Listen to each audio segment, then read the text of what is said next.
இது உங்களுக்கு மிகப்பெரிய ஒரு வாய்ப்பு. ஃப்ரீ. எப்படின்னு கேட்டா 3 நாள் இங்க தாய்க்களத்துல தங்கி படிக்கிறதுக்கு சாப்பாடு, தங்குறது, இந்த கலையை கத்துக்கிறது எல்லாமே ஃப்ரீ. அதுல முந்தி வரக்கூடிய 10 வருஷத்துக்கு மட்டும்தான் இந்த ஆஃபர். 7 மணில இருந்து 8 மணி வரைக்கும் அடுத்த மலர் கயிறு, மலர் கம்பம், வருமம், வைத்தியம் பாத்தீங்கன்னா 6 நேரம் உணவுகள் இருக்கும். எப்படிலாம் இருக்கும், கிட்டத்தட்ட திருவிழா மாதிரியே இருக்கும். நீங்க ஒரு கோடைகால பயிற்சி, கோடைக்காலம் அப்படின்னு சொல்லும் போதே பாத்தீங்கன்னா நம்ம தங்கி தாய்க்களத்துல பயிற்சி கொடுப்போம். நம்ம பயிற்சி கொடுக்கறது எப்படி இருக்கும் அப்படிங்கறது இங்க வந்துட்டு போனவங்களுக்கு, பயிற்சி எடுத்தவங்களுக்கு எல்லாத்துக்கும் தெரியும். ஒரு திருவிழா மாதிரி இருக்கும். அதே மாதிரி இந்த 3 நாளும் எப்படி இருக்கும் அப்படின்னு கேட்டா 3 நாளும் காலையில 6 மணில இருந்து சாயங்காலம் 6 மணி வரைக்கும் பயிற்சி இருக்கும். அந்த பயிற்சி எப்படி இருக்கும், இங்க தங்கக்கூடிய வாய்ப்புகள் எப்படி இருக்கும், உணவு முறைகள்லாம் எப்படி இருக்கும் அப்படிங்கறத நான் சொல்றேன்.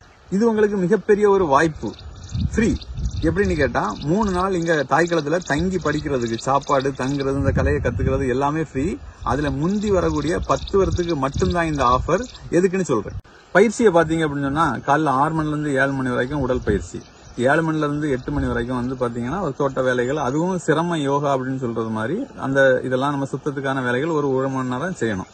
அதுக்கடுத்தால அடுத்த 1 மணி நேரம் பாத்தீங்கன்னா சிலம்பம், அடுத்த 1 மணி நேரம் அடிமுறை, அடுத்தால ஜிம்னாஸ்டிக், அடுத்தால மலர் கயிறு, மலர் கம்பம், வருமம், வைத்தியம், இந்த மாதிரிப்பட்ட பயிற்சிகள்லாம் ஒவ்வொரு மணி நேரமும் இருக்கும்.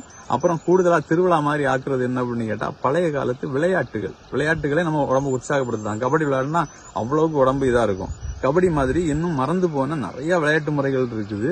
கிளியாந்தட்டுன்னு சொல்லுவோம், கிள்ளி விளையாடுறதுன்னு சொல்லுவோம். இந்த மாதிரிப்பட்ட விளையாட்டுகள்லாம் பாத்தீங்கன்னா பாரம்பரிய முறைப்படி நம்ம அதை எல்லாத்துக்கும் சொல்லிக் கொடுக்கணும், விளையாட வைக்கணும் அப்படிங்கிறது ஒரு ஆசை. அதெல்லாம் செய்வோம். அதுக்கு பிறகு உணவு முறைகள்லாம் பாத்தீங்கன்னா 6 நேரம் உணவுகள் இருக்கும். எப்படின்னு கேட்டா சாதா காலையில டிஃபன், மத்தியானம் சாப்பாடு, சாயங்காலம் டிஃபன், இந்த மாதிரி தள்ளி காலைல 6 மணிக்கு ஒரு கஞ்சி, கேப்பக்கூழ் இல்லைன்னா உளுந்தங்கஞ்சி, இந்த மாதிரி ஏதாவது காலைல 6 மணிக்கு ஒரு கப்பு.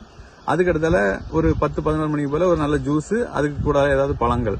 அதுக்கடுத்தால சாயங்காலம் டீ, காபி, ஸ்நாக்ஸ், இந்த மாதிரி 6 நேரம் உணவு வகைகளும் இருக்கும். கிட்டத்தட்ட திருவிழா மாதிரியே இருக்கும். நீங்க ஒரு சொந்தக்கார வீட்டுக்கு போனாலோ, இல்லைன்னா ஊருக்கு, கிராமத்துக்கு, ஒரு கோயில் கொடைக்கு, ஒரு திருவிழாக்கு போனாலோ, இல்ல ஒரு கல்யாண வீட்டுக்கு போனாலும் உங்களை எப்படி கவனிப்பாங்க, எப்படி எந்த மாதிரி இந்த பயிற்சி முறைகள்லாம் இருக்கும் அப்படிங்கிறது அப்படி சொல்லலாம். அந்த மாதிரி பயிற்சிகளை இலவசமா 3 நாள் உங்களுக்கு தரதுக்கு தயாரா இருக்கும். அதுலயும் முந்தி வரக்கூடிய ஒரு 10 வருஷத்துக்கு மட்டும்தான். இது கிட்டத்தட்ட ஒரு 5500 ரூபாய் இதுக்கு ஃபீஸ் வச்சிருக்கோம். ஆனா முற்றிலும் இலவசமா முதல் 3 நாள் கொடுக்குறோம். நீங்க இந்த ஆப்பர்ச்சுனிட்டியை பயன்படுத்திக்கங்க. நன்றி.